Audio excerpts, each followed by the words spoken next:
Hey there folks, today I'm going to be showing you how to quickly and easily calibrate your click style torque wrench. Now this is a 1/2-inch drive torque wrench I bought 10 years ago roughly when I first started working on cars, and I've never honestly had it calibrated. So while I do this today, we're going to show you how to do it. And what you need to do this is obviously your torque wrench, an impact socket of some kind that has the same drive as your torque wrench, a digital torque gauge, and just off camera to the side over here we have a table vise. So we're going to set everything up in the table vise, show you how to do it. So let's get started. All right, so first our digital torque gauge here. Take it out of the box, and I like using an impact socket because when I clamp it into the vise, it's got a thicker wall than chrome sockets and it can take a lot more force, so we won't risk breaking it. So we're going to click our gauge into the socket here, and I'm just going to angle this where you can best see it with the camera. We're going to clamp this down as hard as we can.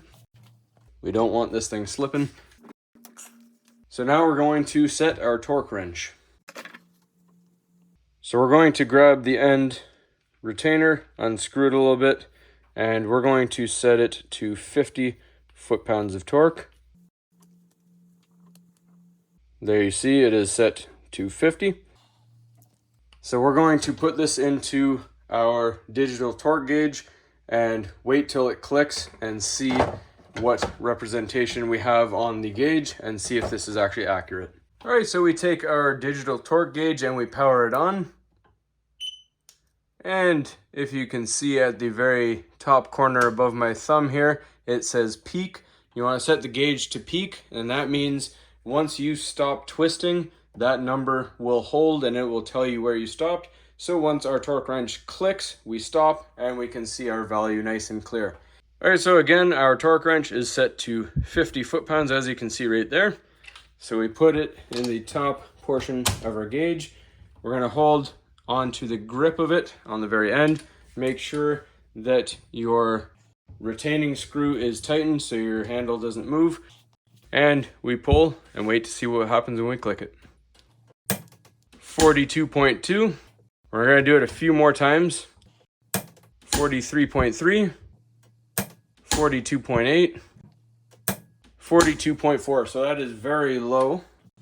So I will show you. We're just going to take this out and show you how to calibrate it. All right, so one item that I forgot to mention that you will need for this task at the beginning of the video is an Allen key. Depending on your torque wrench, that size may vary.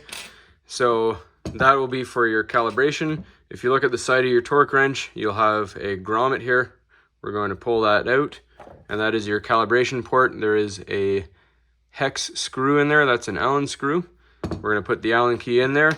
So what we want to do, if you are under the torque value that you set it to, like we are, you want to loosen the screw counterclockwise, and that will bring your value higher. If you are above the value that you set it to, then you will tighten it clockwise, and that will bring your value down.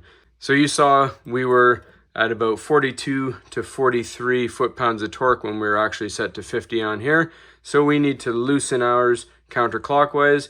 That is very low, so we're going to do 2 full turns here. And we can leave the grommet off just in case we need to come back to it. You may get it on the first time, you may not, but you may need to adjust it quite a few times. All right, so for clarification, we are still set at 50 foot-pounds. Our lock is in place.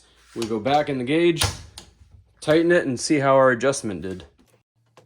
So we are 46.7. Do it a few more times. 47.8. 48.2. 49. So that is getting pretty close. So you want it to be just about 2 foot-pounds at most under and over. So we're going to aim from 48 to 52. So let's make one more adjustment. All right, so again, we are still under value. So we're going to loosen it. I'm going to say about 3/4 of a turn this time. Almost 3/4. Let's put it back in the gauge. And for clarification on the video, 50 foot-pounds still into our gauge. Give it a pull. We are at 50.8, 50.2, 49.6, And one more for good measure. 50.4, so that is right on the money, folks. All right, so I'm very satisfied with that adjustment. That brings us closer. It's actually kind of frightening knowing I was that far off all these years.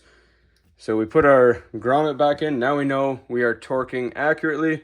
And going forward, I'm gonna do every year. So every new year, I will recalibrate this so I know I'm good for that whole year. So other than that, all you have to do, make sure when you store this, always back it off. I always back it to 0 when it's loose, and then just with a couple fingers, once you feel a little bit snug, then stop, put your lock in, and throw that in there.